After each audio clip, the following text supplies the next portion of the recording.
জিবরাইলকে বললেন, জিবরাইল 350 বছর কেঁদেছিলাম, উপর থেকে কোনো আওয়াজ আসে।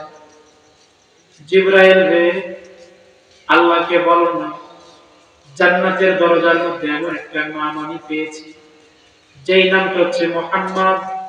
আমি যদি মুহাম্মাদের ওসিলা ধরে মাফ চাই, তাহলে মাফ করবেনি। সুবহানাল্লাহ।